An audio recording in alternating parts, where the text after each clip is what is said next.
Every story has a beginning, a middle, and an end. Thankfully, this was the middle for Ray Williams. Years after his last outside shot, he was homeless, living out of a car in Florida. It was a long way from the lights of Broadway and the beginning.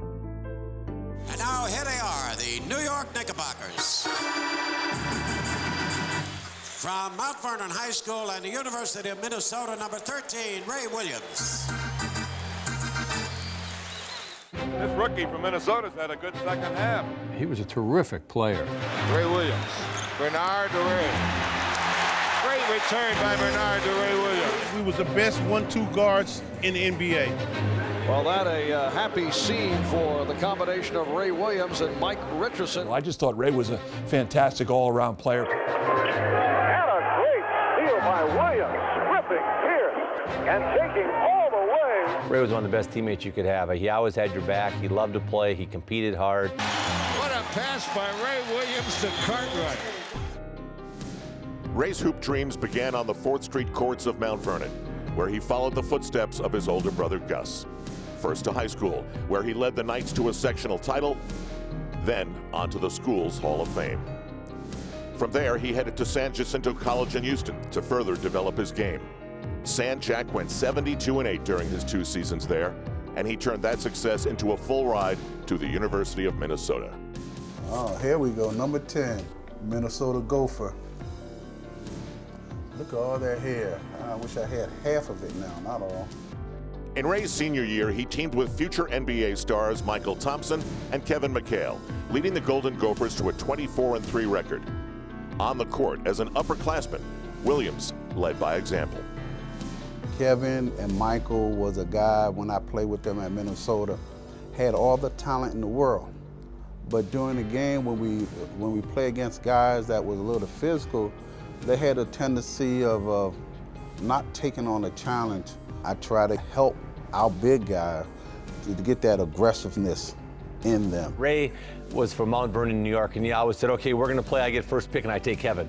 I would be like, okay. So Ray and I played together, and we really became close.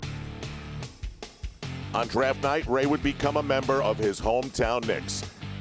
The draft had much less hoopla back then.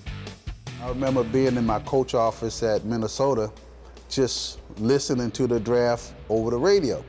So me and a couple of other players, we was outside the coach office, you know, just waiting to see what happened. And coach came out a little while later and said, Shug, welcome to the NBA. He told me that I went in the first round, the 10th player picked overall, and it really didn't sink in at first because I didn't know how to celebrate. Ray Williams penetrating, put the shot up and in. Ray Williams. He's strong, about 6'3", could handle himself on the court. He was a perfect pro in that he could be physical.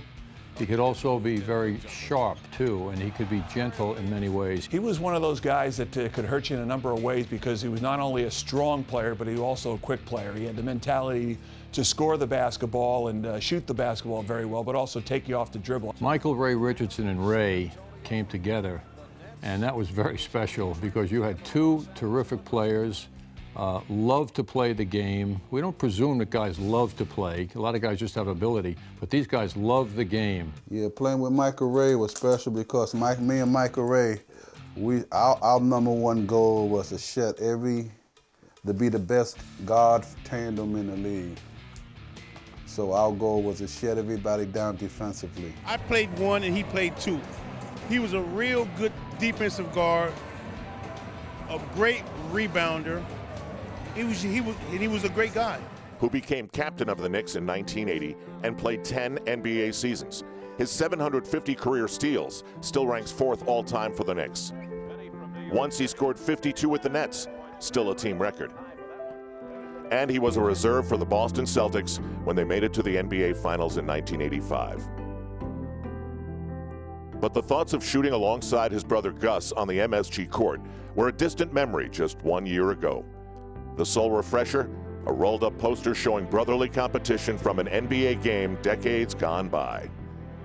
This story needed a happy ending, and it gets one.